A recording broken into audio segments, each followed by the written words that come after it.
ഇതാണ് ഇക്കാര്യത്തിൽ സൂചിപ്പിക്കേണ്ടത്. മറ്റൊന്ന്, ഈ ഹേമ കമ്മീഷൻ റിപ്പോർട്ടിനെ സംബന്ധിച്ച് ബിജെപി അഭിപ്രായം ഇതില് മുഖ്യമന്ത്രി ഒന്നാം പ്രതിയാക്കിക്കൊണ്ട് കേസ് രജിസ്റ്റർ ചെയ്തു. മുഖ്യമന്ത്രിയുടെ ഭാഗത്ത് ആഭ്യന്തര വകുപ്പ് കൈയാളുന്ന മുഖ്യമന്ത്രിയുടെ ഭാഗത്തുനിന്ന് ഗുരുതരമായിട്ടുള്ള നിയമവിരുദ്ധ പ്രവർത്തനമാണ് ഉണ്ടായിട്ടുള്ളത്.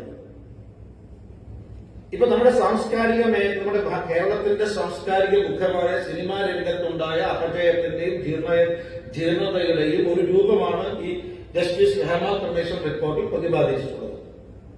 നമുക്ക് മനസ്സിലാക്കുന്നത് അവിടെ സംഭവിച്ച കാര്യങ്ങൾ റിപ്പോർട്ട് സൂചിപ്പിക്കുന്നത് തികച്ചും നിയമവിരുദ്ധ പ്രവർത്തനം നടന്നിരിക്കുന്നു. ക്രിമിനൽ കുറ്റമാണ് അവിടെ നടന്നിട്ടുള്ളത്. പക്ഷെ ഇങ്ങനെ ക്രിമിനൽ നടപടി കുറ്റങ്ങൾ നടന്നിരിക്കുന്നു, നിയമവിരുദ്ധ പ്രവർത്തനങ്ങൾ നടന്നിരിക്കുന്നു. ഇതിനെ സംബന്ധിച്ചുള്ള വിശദമായിട്ടുള്ള റിപ്പോർട്ടാണ് ഒരു ഉത്തരവാദപ്പെട്ട കമ്മീഷൻ ആഭ്യന്തര വകുപ്പിന്റെ ചുമതലയുള്ള മുഖ്യമന്ത്രിക്ക് സമർപ്പിക്കുന്നത്. പക്ഷെ ഇത്രയും വർഷങ്ങളായിട്ടും ഈ റിപ്പോർട്ട് സമർപ്പിച്ച് ഇത്രയും വർഷങ്ങളായിട്ടും എന്തുകൊണ്ടാണ് മുഖ്യമന്ത്രി നടപടി എടുക്കാതെ പോയത്?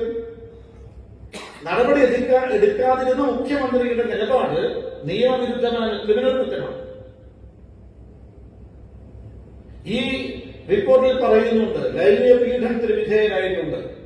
അങ്ങനെയാണെങ്കിൽ ലൈംഗിക പീഡനത്തിന് വിധേയരായവരുടെ പേരുകളൊന്നും പ്രഖ്യാപിക്കേണ്ട, പുറത്തറിയിക്കുകയും വേണ്ട. പക്ഷെ അവരുടെ പ്രായം 18 വയസ്സിൽ താഴെ പ്രായമുള്ളവർക്ക് പീഡനമേറ്റിട്ടുണ്ടോ എങ്കിൽ പോക്സോ വകുപ്പ് അനുസരിച്ച് ഗവൺമെന്റ് കേസെടുക്കേണ്ടതാണ്. പക്ഷെ ഈ വിവരം മുഖ്യമന്ത്രി അറിഞ്ഞിട്ടും എന്തുകൊണ്ടാണ് മുഖ്യമന്ത്രി ഈ നിയമപാലകരെ ഇക്കാര്യം അറിയിക്കാതിരുന്നത്? ഇപ്പൊ മുഖ്യമന്ത്രി പറയുന്നത് ആരും പരാതിക്കാരില്ലാത്തത് കൊണ്ടാണ് നടപടിയെടുക്കാതിരുന്നത് എന്നാണ്. പക്ഷേ പോക്സോ വകുപ്പ് പ്രകാരം പരാതിക്കാർ വേണ്ട ആവശ്യമില്ല, സുഖമായിട്ട് കേസെടുക്കാം. ഇത് അറിഞ്ഞിട്ടും ബന്ധപ്പെട്ടവരെ നിയമപാലകരെ അറിയിച്ചിട്ടില്ലെങ്കിൽ ഇന്ത്യൻ ശിക്ഷാ നിയമം അനുസരിച്ച് കുറ്റക്കാരാണ്. അങ്ങനെയാണെങ്കിൽ മുഖ്യമന്ത്രിയുടെ ഭാഗത്തുനിന്ന് ഗുരുതരമായിട്ടുള്ള നിയമ ലംഘനമുണ്ടായിട്ടുണ്ട്. മുഖ്യമന്ത്രി നടത്തിയത് ക്രിമിനൽ കുറ്റമാണ്. അതുകൊണ്ട് മുഖ്യമന്ത്രിയുടെ പേരിൽ ഒന്നാം പ്രതിയെ മുഖ്യമന്ത്രിയെ ചേർത്തുകൊണ്ട് ഈ കേസ് അന്വേഷിക്കണമെന്ന് ഭാരതീയ ജനതാ പാർട്ടി ആവശ്യപ്പെടുന്നു. സിനിമാ രംഗത്ത് എല്ലാവരും മോശക്കാരാണെന്ന അഭിപ്രായം ആർക്കുമില്ല. പക്ഷേ ഈ കുറ്റം ചെയ്തവരെ സംരക്ഷിക്കാൻ ശ്രമിക്കുകയും അവരെ നിയമത്തിൽ നിന്ന് രക്ഷപ്പെടുത്താൻ ശ്രമിക്കുകയും ചെയ്യുന്ന മുഖ്യമന്ത്രിയുടെ നിലപാടുകളിലൂടെ എന്താ സംഭവിക്കുന്നത്? ബഹുഭൂരിപക്ഷം പേരും നല്ലവരായിട്ടുള്ള ആളുകളും സംശയത്തിന്റെ നിലയിലാണ്. അത് മുഖ്യമന്ത്രി കാണിച്ചിരിക്കുന്നത്, ഗവൺമെന്റ് കാണിച്ചിരിക്കുന്നത് ഗുരുതരമായിട്ടുള്ള കുറ്റകൃത്യമാണ്. അതുകൊണ്ടാണ് അദ്ദേഹത്തിന്റെ പേരിൽ മുഖ്യമന്ത്രിയെ ഒന്നാം പ്രതിയാക്കിക്കൊണ്ട് കേസ് രജിസ്റ്റർ ചെയ്യണമെന്ന് ഭാരതീയ ജനതാ പാർട്ടി ആവശ്യപ്പെടുന്നു.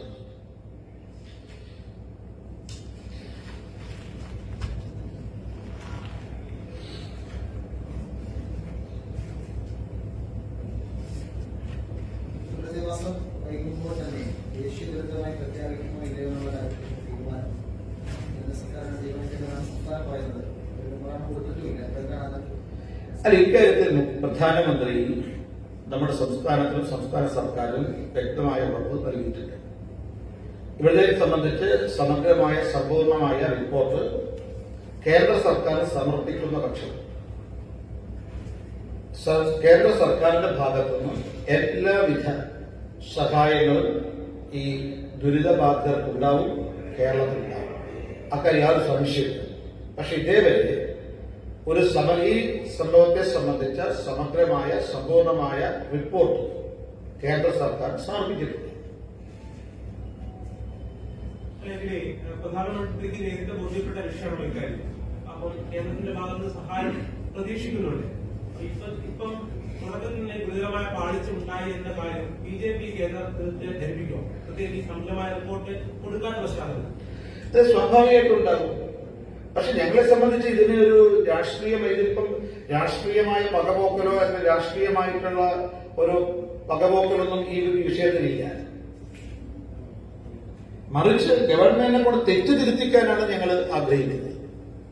കാരണം ഈ തുടക്കത്തിൽ തന്നെ ഇങ്ങനെ പാളിപ്പോയാൽ ഇനി ഭാവിയിൽ എന്താ സംഭവിക്കാൻ പോകുന്നത്? എന്ന അടിസ്ഥാനത്തിലെ മന്ത്രിസഭ ഈ ഉപസമിതി അവിടുന്ന് പൂർണ്ണമായിട്ടും മാറാൻ കാരണം എന്താ? അതുകൊണ്ട് അവിടുത്തെ ജില്ലയിലെ ഒരു മന്ത്രി ഏൽപ്പിക്കുക എന്നുള്ളതല്ല, മറിച്ച് നമ്മുടെ ഇതിന്റെ ഗൗരവാവസ്ഥ കണക്കിലെടുത്തുകൊണ്ട് ജില്ലക്ക് പുറത്തുള്ള ഈ മന്ത്രിസഭാ ഉപസമിതിയിലെ ഒരു മന്ത്രി, അത് എല്ലാ ദിവസവും ഒരു മന്ത്രിയാണെന്നില്ല, അതിൽ ആള് മാറി മാറി നിൽക്കട്ടെ. കാരണം ഇനിയുള്ളതാണല്ലോ പുനരധിവാസനെ ആരംഭിക്കാൻ പോകുന്നേയുള്ളൂ. അതിലാണല്ലോ ഗവൺമെന്റ് നിർണായകമായ പങ്ക് വഹിക്കാത്തത്. മാത്രമല്ല ഇപ്പൊ എന്താ ചെയ്യുന്നത്, എന്ത് ചോദിച്ചാലും ഒരു കലക്ടറോട് പറയാൻ, കലക്ടറെ സമീപിക്കാനാണ് ഇപ്പൊ നിർദ്ദേശം. ഒരു കലക്ടറാണ് എല്ലാ സാധാരണ രീതിയിലുള്ള ജില്ലയുടെ ഭരണം നിർവഹിക്കുന്ന കലക്ടർ. കാരണം ഈ ദുരിതബാധിത മേഖലയിലുള്ള പുനരധിവാസവും അതുമായി ബന്ധപ്പെട്ട പ്രവർത്തനങ്ങളും മാത്രമല്ല കലക്ടർ പരിധിയിൽ വരുന്നത്. അദ്ദേഹത്തിന് ആ ജില്ലയുടെ ഭരണം അദ്ദേഹത്തിന്റെ കയ്യിലാണ്, അത് നിർവഹിക്കേണ്ടതായിട്ടുണ്ട്. ആ സമയത്താണ് അദ്ദേഹത്തിന് പുതിയ ഈ ചുമതലയിൽ കൂടി വരുന്നത്. അപ്പൊ അതുകൊണ്ട് എല്ലാം കലക്ടറോട് ചോദിക്കാൻ പറയുന്നതിന് പകരം അവിടുന്ന് ബന്ധപ്പെട്ട സീനിയറായ ഉയർന്ന ഉന്നത ഉദ്യോഗസ്ഥൻ നിയോഗിക്കുകയാണെങ്കിൽ തീർച്ചയായിട്ടും ഇത് മുഴുവൻ അദ്ദേഹത്തിന്റെ പരിധിയിൽ ഉൾപ്പെടും. ജനങ്ങൾക്ക് അദ്ദേഹം സമീപിക്കാൻ സാധിക്കും. ആ തരത്തിൽ ഒരു ക്രമീകരണവും ഗവൺമെന്റിന്റെ ഭാഗത്ത് ഇല്ല. ഇപ്പൊ ജനങ്ങൾക്ക് ചോദിക്കാൻ പറയുന്ന ആളില്ലാത്ത അവസ്ഥയാണ് വയനാടിനെ സംബന്ധിച്ചുള്ളത്.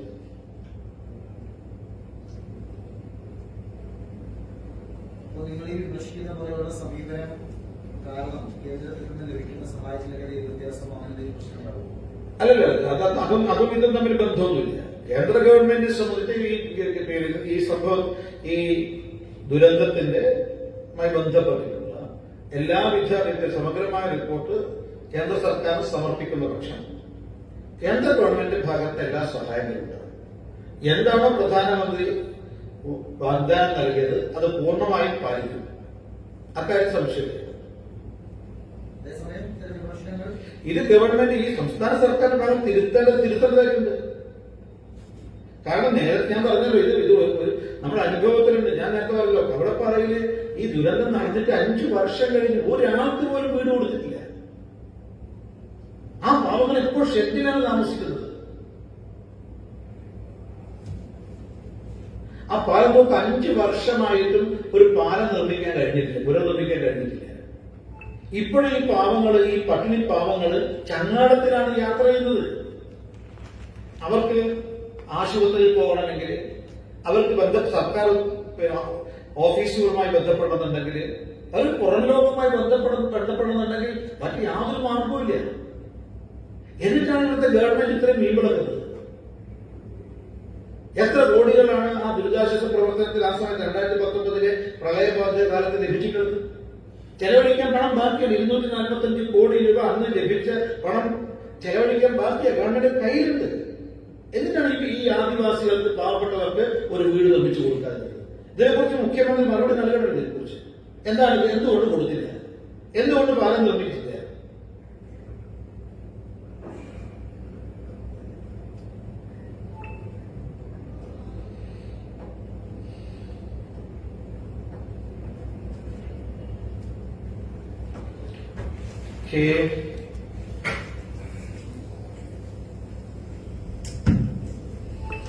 ഓക്കെ, നന്ദി, നമസ്കാരം.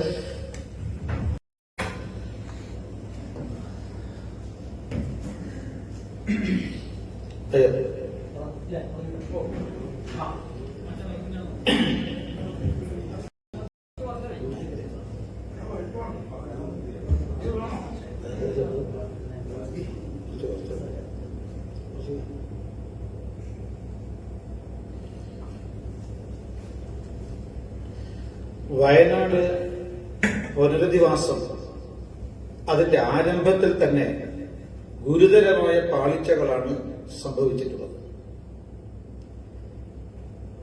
സംസ്ഥാന സർക്കാരിന്റെ അനാസ്ഥയും അലംഭാവവും ആസൂത്രണമില്ലായ്മയുമാണ്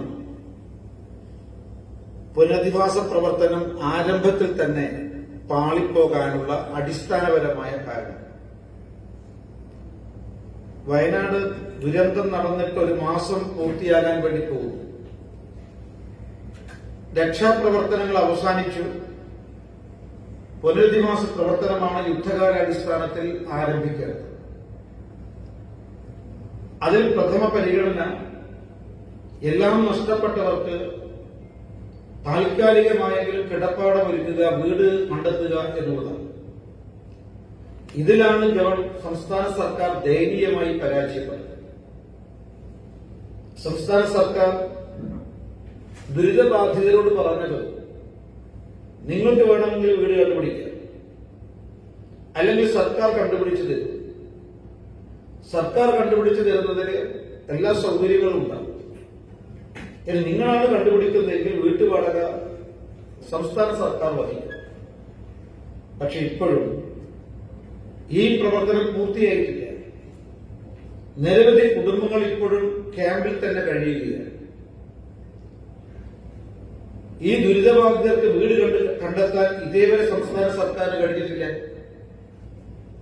ചില കുടുംബങ്ങൾ അവരുടെ നേരിട്ടുള്ള ബന്ധങ്ങളുടെ അടിസ്ഥാനത്തിൽ വീട് കണ്ടെത്തുകയുണ്ടായി. പക്ഷെ എപ്പോഴാണ് സംസ്ഥാന സർക്കാർ പറയുന്നത്, പ്രതിമാസം 6000 രൂപ മാത്രമേ വാടക ഞങ്ങൾ തരാൻ പോകുന്നു. ഇന്നത്തെ അവസ്ഥയിൽ വയനാട്ടിൽ ബത്തേരിയിലോ കൽപ്പറ്റയിലോ മാനന്തവാടിയിലോ 6000 രൂപയ്ക്ക് വാടകയ്ക്ക് ഒരു വീട് കിട്ടാനില്ല. സാമാന്യന് വാസയോഗ്യമായിട്ടുള്ള ഒരു വീട് 6000 രൂപയ്ക്ക് ലഭിക്കില്ല. അപ്പൊ അതുകൊണ്ട് തന്നെ ബഹുഭൂരിപക്ഷം ആളുകളും ക്യാമ്പിൽ തന്നെ കഴിയേണ്ടി വരുന്നു. മറ്റു ചില ആളുകൾ ബന്ധുവീട്ടുകളിൽ കഴിയേണ്ടി വരുന്നു. ഈ വാടകയുടെ അനിശ്ചിതത്വം കാരണം ഈ ദുരിതബാധിതർക്ക് വീണ്ടും വലിയ ദുരന്തമുണ്ടാകുകയാണ്. അവർക്ക് തികച്ചും ഒരു അനാഥത്വമാണ് അവർക്കുണ്ടാകുന്നത്. എവിടേക്ക് പോകണം എന്നത് യാതൊരു തിരിച്ചറിവും അവർക്കില്ല. മാത്രമല്ല, ഈ 6000 രൂപയ്ക്ക് വാടകയ്ക്കൊരു വീട് കിട്ടിയാൽ വീട്ടുടമസ്ഥർ, കെട്ടിട ഉടമസ്ഥന്മാര് അഡ്വാൻസ് ചോദിക്കുന്നു. മാത്രമല്ല, ചില കുടുംബങ്ങൾ, എല്ലാം നഷ്ടപ്പെട്ട കുടുംബങ്ങൾ, അവർ അവരുടെ ബന്ധത്തിന്റെ അടിസ്ഥാനത്തിൽ ചില വീടുകൾ വാടകയ്ക്ക് എടുത്തപ്പോ 10,000 രൂപ 11,000 രൂപയാണ് വാടക ഉടമസ്ഥന്മാർ വാങ്ങുന്നത്. 6,000 കഴിഞ്ഞ് ബാക്കി 5,000 രൂപ പ്രതിമാസം, ഓരോ മാസവും ഈ ദുരിതബാധിതര് കൊടുക്കേണ്ടതായിട്ട് വരികയാണ്. ഇവർക്ക് എങ്ങനെ കൊടുക്കാൻ സാധിക്കുക? അപ്പൊ ഇതിന്റെ പശ്ചാത്തലത്തിൽ നോക്കുന്ന സമയത്ത് ഈ ദുരിതബാധിതർക്ക് എവിടെയും പോകാനില്ലാത്ത അവസ്ഥയാണ് ഇപ്പോൾ വയനാട്ടിൽ സംഭവിച്ചത്. മാത്രമല്ല, രക്ഷാപ്രവർത്തനത്തിന് നേതൃത്വം കൊടുത്ത പട്ടാളക്കാരും സന്നദ്ധ സംഘടനകളും അവിടെ നിന്ന് സ്വാഭാവികമായിട്ടും പിന്മാറി. ഈ രക്ഷാപ്രവർത്തനത്തിൽ ഏർപ്പെട്ടവർ പിന്മാറുന്നതോടൊപ്പം തന്നെ സംസ്ഥാന സർക്കാർ നിശ്ചയിച്ച മന്ത്രിതല ഉപസമിതിയും പിന്മാറിയിരിക്കുകയാണ്. അവരിപ്പോൾ ആരും അവിടെയില്ല. തങ്ങളുടെ ദൗത്യമെല്ലാം നിർവഹിച്ചു എന്നുള്ളതാണ് ഈ മന്ത്രിസഭ ഉപസമിതിയുടെ ഒരു ധാരണ. അപ്പൊ അവിടെ നാട്ടുകാർക്ക്, ദുരിതബാധിതരായ ആളുകൾക്ക് ആരോടാണ് പറയേണ്ടത് എന്നറിയില്ല. ഒരു തികച്ചും അനാഥത്വമാണുള്ളത്. പിന്നെ മാത്രമല്ല, ഈ സംസ്ഥാന സർക്കാരിന്റെ ഉടമസ്ഥതയുള്ള വീടുകൾ കണ്ടെത്തി എന്ന് പറയുന്നു, ക്വാർട്ടേഴ്സ് കണ്ടെത്തി എന്ന് പറയുന്നു. അതിനാരോടാണ് പറയേണ്ടത്? ഇനി 6,000 രൂപയ്ക്ക് വീട് കിട്ടുന്നില്ലെങ്കിൽ അതാരോട് പറയണം? മാത്രമല്ല, അഡ്വാൻസ് കൊടുക്കേണ്ടതായിട്ടുണ്ട്. അതാരോടാ പറയേണ്ടത്? ചോദിക്കാനും പറയാനും ആളില്ലാത്തൊരവസ്ഥയാണ് ഉണ്ടായത്. മാത്രമല്ല, ചില ആളുകൾക്ക് വീട് അനുവദിച്ചു. പക്ഷെ വീട്ടിൽ പോയിട്ട് നേരെ കയറി കിടക്കാൻ സാധിക്കുമോ? വീട്ടുപകരണങ്ങൾ ആവശ്യമില്ലേ? വീട്ടുപകരണങ്ങളില്ല. ഈ വീട്ടുപകരണങ്ങൾ വാങ്ങാൻ അവരുടെ കയ്യിൽ കാശില്ല. ഉടുതുണിക്ക് മറുതുണിയില്ലാത്ത ഈ ദുരിതബാധിതരോട് ഇത്രയും ക്രൂരമായ സമീപനമാണ് സംസ്ഥാന സർക്കാർ സ്വീകരിക്കുന്നത്. അതുകൊണ്ടാണ് ഞാൻ സൂചിപ്പിച്ചത്, ഇതിന്റെ ഈ പുനരധിവാസത്തിന്റെ ആരംഭഘട്ടത്തിൽ തന്നെ ഗവൺമെന്റിന്റെ ഭാഗത്ത് ഗുരുതരമായ പാളിച്ചയാണ് സംഭവിച്ചിട്ടുള്ളത്. ഇനി മറ്റൊന്നുള്ളത്, ഈ സംസ്ഥാന സർക്കാരിന്റെ വാഗ്ദാനങ്ങള് ഇപ്പൊ ജനങ്ങൾക്ക് വിശ്വാസമില്ല. അതായത് പുത്തുമലയിലെ എല്ലാം നഷ്ടപ്പെട്ട കുടുംബങ്ങൾക്ക് സംസ്ഥാന സർക്കാരാണ് ഈ വീടുകൾ പണിയും എന്ന് പറഞ്ഞിരുന്നത്. 2019 പ്രളയത്തില് പക്ഷെ അവിടെ സന്നദ്ധ സംഘടനകളാണ് വീട് വെച്ചു കൊടുത്തതെന്ന് പറയുന്നു. ഗവൺമെന്റ് ഒന്നും ചെയ്തില്ല. ഇപ്പോഴവർക്ക് ആ വീട് വാസയോഗ്യമല്ലാതെ തീർന്നിരിക്കുന്നുണ്ട്. കവളപ്പാറയിൽ 4 കോളനികളാണ് ഉണ്ടായിരുന്നത്. 2019 പ്രളയകാലത്ത് വലിയ നാശം സംഭവിച്ചിട്ടുള്ള ഈ കവളപ്പാറയില് 4 ആദിവാസി കോളനികളാണ്. ആ 4 ആദിവാസി കോളനികളിൽ 3 ആദിവാസി കോളനികളിൽ വീട് നഷ്ടപ്പെട്ട ഒരു കുടുംബത്തിനും 5 വർഷം കഴിഞ്ഞിട്ടും സർക്കാർ ഒരു വീട് പോലും പണിതിട്ടില്ല. മാത്രമല്ല ഈ ആദിവാസി കോളനികൾ, അതായത് ഇരുട്ടുകുത്തിപ്പാലം, വാണിയപ്പുഴ, അതുപോലെ കുമ്പളപ്പാറ, രണ്ട് കല്ല്, ഈ 4 ആദിവാസി കോളനികളാണ് ഈ കവളപ്പാറയിലുള്ളത്. ഈ ആദിവാസി കോളനിയുള്ള ഈ മേഖലയെയും അതേപോലെ നഗരത്തെയും ബന്ധിപ്പിക്കുന്ന ഒരു പാലമുണ്ടായിരുന്നു. ആ പാലം ഇരുട്ടുകുത്തിപ്പാലം എന്നാണ് പറയുന്നത്. ആ പാലമാണ് 2019 പ്രളയത്തിൽ ഒലിച്ചു പോയത്. പക്ഷെ 5 വർഷമായിട്ടും ആ പാലം പണിതിട്ടില്ല. അതുകൊണ്ട് ഇപ്പോഴും ഈ 4 ആദിവാസി കോളനിയിലെ 100 കണക്കിന് ആളുകൾ അവർ നഗരവുമായി ബന്ധപ്പെടുന്നത് ചങ്ങാടത്തിലാണ്. ഈ കഴിഞ്ഞ ദിവസം അവിടെ സംഭവിച്ചത് ചങ്ങാടത്തിൽ ഒരു പ്രസവം നടന്നു. ഒരു ഗർഭിണിയായ സ്ത്രീ ചങ്ങാടത്തിൽ ആശുപത്രിയിലേക്ക് പോകുന്നു. പുഴയുടെ നടുമധ്യത്തിലാണ് പ്രസവം നടന്നത്. ഇതുവരെ 5 വർഷം കഴിഞ്ഞിട്ടും ഈ വാണിയപ്പുഴ കോളനിയിൽ 50 കുടുംബങ്ങളുണ്ട്. ഇപ്പോഴും ഷെഡിലാണ് താമസിക്കുന്നത്. വീട് നഷ്ടപ്പെട്ടവരാണ് 2019. അതേപോലെ തന്നെ കുമ്പളപ്പാറയില് 106 പേര് ആ കോളനിയിലുണ്ട്. ഒരാൾക്ക് പോലും വീടെടുത്ത് കൊടുത്തിട്ടില്ല. വെറും ഷീറ്റിലാണ് അവർ താമസിക്കുന്നത് ഇപ്പോഴും. അതുപോലെ തണ്ടക്കല്ല് കോളനിയില് അവിടെ 100ഓളം ആളുകളുണ്ട്, ആദിവാസികളുണ്ട്. ഇതുവരെ ഒരു വീടും പണിതിട്ടില്ല. ഇതാണ് 5 വർഷം മുമ്പ് നടന്നിട്ടുള്ള പ്രളയത്തിൽ ദുരിതം സംഭവിച്ചിട്ടുള്ള വീട് നഷ്ടപ്പെട്ടവരോടുള്ള സർക്കാരിന്റെ സമീപനം. ഇതിന്റെ പശ്ചാത്തലത്തിലാണ് ഈ വയനാട്ടിലെ ദുരന്ത മേഖലയിൽ എല്ലാം നഷ്ടപ്പെട്ടിട്ടുള്ള ആളുകൾ ഈ ഗവൺമെന്റിന്റെ വാഗ്ദാനങ്ങളെ നോക്കിക്കാണുന്നത്. അപ്പോൾ ഈ ആരംഭത്തിൽ തന്നെ ഈ രീതിയിലാണ് സർക്കാരിന്റെ സമീപനമെങ്കിൽ ഇനി അങ്ങോട്ടുള്ള ഇവരുടെ പുനരധിവാസ പ്രവർത്തനത്തിൽ എന്തായിരിക്കും സംഭവിക്കുക എന്നതിനെ സംബന്ധിച്ച് ഒരു അനിശ്ചിതത്വം അവിടെ നിലനിൽക്കുകയാണ്. മാത്രമല്ല, വാസസ്ഥാനം കണ്ടുപിടിക്കാൻ കഴിയാത്തതുകൊണ്ട് കുട്ടികളുടെ വിദ്യാഭ്യാസം മുടങ്ങിയിരിക്കുന്നു. കാരണം ക്യാമ്പിൽ താമസിക്കുന്നവർക്ക് കുട്ടികൾക്ക് ഏത് സ്കൂളിലാണ് പോകാൻ പറ്റില്ല. ബന്ധുവീട്ടിൽ താമസിക്കുന്നവർ അത് താൽക്കാലികമാണ്. ആ ബന്ധുവീട്ടിൽ അത് ഈ പുതിയ വീട് നിർമ്മിച്ചു കൊടുക്കുന്നതിന് ബന്ധുവീട്ടിൽ താമസിക്കാൻ സാധ്യമല്ല. അപ്പൊ അവിടെ താമസിക്കുന്ന കുട്ടികൾക്കും സ്കൂളിൽ പോകാൻ കഴിയുന്നില്ല. അപ്പൊ മുഴുവൻ കുട്ടികളുടെയും വിദ്യാഭ്യാസം പൂർണ്ണമായിട്ടും നിലച്ചിരിക്കുക. എന്താണ് ഗവൺമെന്റ് ഇക്കാര്യം ചെയ്യാൻ പോകുന്നത് എന്നൊരു പറഞ്ഞിട്ടില്ല. എത്ര ദിവസങ്ങൾക്ക് ഏത് തീയതിക്കുള്ളിൽ എല്ലാവർക്കും വീട് കൊടുക്കും? അത് വാടക വീടായാലും ശരി, സംസ്ഥാന സർക്കാരിന്റെ ക്വാർട്ടേഴ്സ് ആയാലും ശരി, ഏത് ദിവസങ്ങൾക്കുള്ളിൽ കൊടുക്കും? ഗവൺമെന്റ് പറയുന്നില്ല. അതുകൊണ്ടാണ് ഞാൻ സൂചിപ്പിച്ചത്, ആരംഭത്തിൽ തന്നെ പാടിപ്പോയിരിക്കുന്നു. അതുകൊണ്ട് ഭാരതീയ ജനതാ പാർട്ടി ആവശ്യപ്പെടുന്നത് ഈ പുനരധിവാസം പൂർണ്ണമായും പൂർത്തിയാകുന്നതുവരെ ഈ മന്ത്രിതല ഉപസമിതിയിലെ ഒരു മന്ത്രി അവിടെ സ്ഥിരമായി കിട്ടാറുണ്ട്.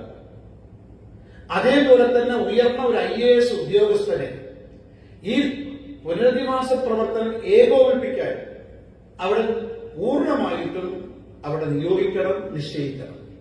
അപ്പൊ മന്ത്രിതല ഉപസമിതിയിലെ മന്ത്രിയും അതുപോലെ ഉന്നത IAS ഉദ്യോഗസ്ഥരും അവിടെ ക്യാമ്പെടുത്ത് ഈ പുനരധിവാസ പ്രവർത്തനം പൂർണ്ണമായും പൂർത്തിയാകുന്നതുവരെ അവിടെ താമസിച്ച് ഇതിന് നേതൃത്വം കൊടുക്കാൻ തയ്യാറാകണം എന്നാണ് ഭാരതീയ ജനതാ പാർട്ടി ആവശ്യപ്പെടുന്നത്. ഇനി ഞങ്ങൾക്ക് ഇവരെ പുനരധിവസിപ്പിക്കാൻ ഇപ്പൊ താൽക്കാലികമായിട്ടുള്ള വാസസ്ഥാനം കണ്ടെത്താൻ അത് ഞങ്ങൾ സാമ്പത്തിക നിരക്കുകൊണ്ട് കഴിയുന്നില്ലെങ്കിൽ മുഖ്യമന്ത്രി പ്രഖ്യാപിക്കട്ടെ. ഇത്രയും ദിവസത്തെ രക്ഷാപ്രവർത്തനത്തിൽ കയ്യും മെയ്യും മറന്ന് സംസ്ഥാന സർക്കാരിനോടൊപ്പം കേന്ദ്ര സർക്കാർ ഉണ്ടായിരുന്നു, സന്നദ്ധ സംഘടനകൾ ഉണ്ടായിരുന്നു, രാഷ്ട്രീയ പാർട്ടികൾ ഉണ്ടായിരുന്നു. പക്ഷെ അവരോട് അങ്ങനെയാണ് ജനങ്ങളോട് പറയട്ടെ, ഞങ്ങൾക്കൊന്നും സാധിക്കുന്നില്ല, തുറന്നു പറയാൻ തയ്യാറാവട്ടെ. എന്തിനാണ് അങ്ങനെയാണെങ്കിൽ ദുരിതാശ്വാസ ധാരാളം പൈസ മനുഷ്യസ്നേഹികള് അകമഴിഞ്ഞ് സഹായിക്കുന്നത് സ്വാഭാവികമാണ്. എല്ലാ രാഷ്ട്രീയ പാർട്ടികളും അതിനെ അനുകൂലിച്ച് ദുരിതാശ്വാസ പ്രവർത്തനത്തിൽ അകമഴിഞ്ഞ സഹായം, സാമ്പത്തിക സഹായം, എല്ലാ സഹായം ചെയ്യാൻ എല്ലാ പാർട്ടികളും അക്കാര്യത്തിൽ യോജിപ്പാണ്. പക്ഷെ ഇക്കാര്യത്തിൽ ഗവൺമെന്റിന്റെ ഭാഗത്ത് ഒരു ആസൂത്രണമില്ല, ആത്മാർത്ഥതയില്ല, അലംഭാവമാണുള്ളത്. അതുകൊണ്ടാണ് ഭാരതീയ ജനതാ പാർട്ടി ഈ കാര്യം ആവശ്യപ്പെടുന്നത്. ഇതൊരു ഗുരുതരമായ പ്രശ്നമാണ് അവിടെ ഉണ്ടാകാൻ വേണ്ടി പോകുന്നത്. അതുകൊണ്ട് ഇക്കാര്യത്തിൽ ലാഘവത്തോടുകൂടിയാണ് ഗവൺമെന്റ് കാണുന്നത്. ഇത് ഗൗരവത്തോടുകൂടി കാണാൻ തയ്യാറാകണം എന്ന് BJP ആവശ്യപ്പെടുകയാണ്. ഇതോടൊപ്പം തന്നെ വയനാട്ടിൽ മാത്രമല്ല, കോഴിക്കോട് ജില്ലയിലെ വെല്ലങ്ങാട് ആദിവാസി മേഖലയായിട്ടുള്ള കുറ്റല്ലൂർ മലയിൽ വലിയ നഷ്ടമാണ് സംഭവിച്ചത്. വെല്ലങ്ങാട് ഒരാളെ മരിച്ചിട്ടുള്ളൂ എങ്കിൽ എന്റെ മാധ്യമ സുഹൃത്തുക്കളൊക്കെ അവിടെ പോയതാണ്, നിങ്ങളൊക്കെ അവിടെ പോയതാണ്.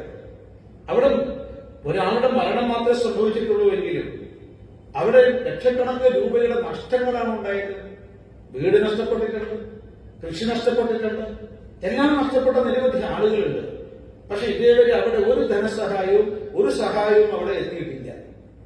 ആദിവാസികൾ താമസിക്കുന്ന സ്ഥലമാണ് കുറ്റല്ലൂർ മല. കുറിച്ച സമുദായത്തിൽപ്പെട്ടവരാണ് അവർ ഭൂരിപക്ഷം ആളുകളും. അവരുടെ വീടുകളാണ് അവിടെ നഷ്ടപ്പെട്ടിട്ടുള്ളത്. പക്ഷേ ബന്ധപ്പെട്ട ഉദ്യോഗസ്ഥന്മാർ ആരംഭത്തിൽ പോയി എന്നല്ലാതെ ഇപ്പോൾ പൂർണ്ണമായും അവരുടെ സന്ദർശനം എല്ലാം നിലച്ചിരിക്കുകയാണ്. അതുകൊണ്ട് വയനാട്ടിലെ പുനരധിവാസ പ്രവർത്തനം നടത്തുന്നതോടൊപ്പം കോഴിക്കോട് ജില്ലയിലെ വിലങ്ങാട്ടും കുറ്റല്ലൂർ മലയിലും അടിയന്തരമായിട്ടും പുനരധിവാസ പ്രവർത്തനത്തിൽ സംസ്ഥാന സർക്കാർ നേതൃത്വം കൊടുക്കണം. അവർക്ക് എന്താണോ നഷ്ടം സംഭവിച്ചത് അത് പൂർണ്ണമായും പരിഹരിക്കാൻ ഗവൺമെന്റ് തയ്യാറാകണം.